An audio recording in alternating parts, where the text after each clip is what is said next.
Hi, hello, and welcome to my video. Today's topic is role playing games, also known as RPGs. The same topic will be covered in Malayalam in tomorrow's video. All related videos are made into playlists, links of which are given in the description. Now, moving on to the topic. A role playing game is a game in which players assume the roles of characters in a fictional setting. They may either play as individuals or as groups acting out roles within a narrative. They may be either literal acting or a process of structured decision making regarding character development. Looking a bit into the history of RPGs, you can see the explanation of the first commercially available RPG. It is Dungeons and Dragons, short form D&D. It came out in the year 1974 and was released by TSR. You may pause and read to get into more details on how the game is played. Now here in this slide, you can see how the D&D board game looks like. Just like how the company name Xerox became a synonym for photocopy, D&D became a synonym for tabletop RPGs. The first D&D type electronic video game was released in 1980 by Ultima. This gaming field has grown quite a lot after that, and here you can see some famous established RPG franchises. Many of these are still releasing newer versions. You may pause the video if you wish to go through the names of those listed here.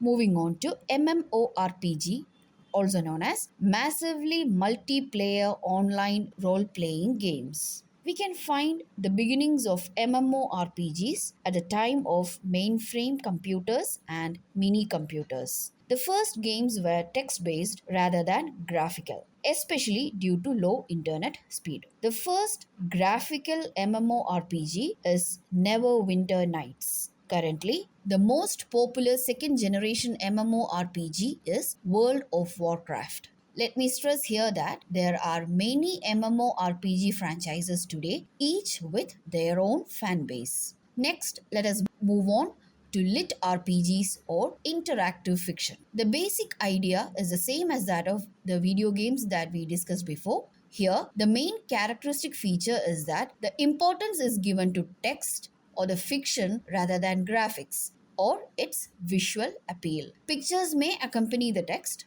These are basically computer mediated narratives or stories, and the choose your own adventure games that you can see in Play Store are variations of these. Literature students might be more interested in these since basically this is literature, with the difference that readers have an active role in the story rather than a passive one. There are already examples for adaptations between literatures, RPGs, and movies, like in Assassin's Creed. And here you can see a bit more into how interactive fictions work. They're also called as hypertext fictions since the moving on in the story is equipped with the help of hyperlinks. There are multiple open source softwares available in the market to create interactive fiction. Looking into the history of interactive fiction, the first choice based storybook was an examination of the work of Herbert Quain, an Argentinian novel written by Jorge Luis Borges. This particular novel had 9 different endings. Other later examples are given below. You may go through them by pausing the video if you want. Though interactive fiction started in printed media, they became popular as computer based games. Here you can see the major differences between video RPGs and lit RPGs. When lit RPGs focus mostly on text, video games give importance to graphics and sound effects too. When video games take up a lot of memory space and they need powerful graphic cards and processors, lit RPGs do not need any of that. Now, this is an area in which experimentation and exploration are going on, and a non-profit organization was found in 2016 called the Interactive Fiction Technology Foundation to encourage and help researchers in this field.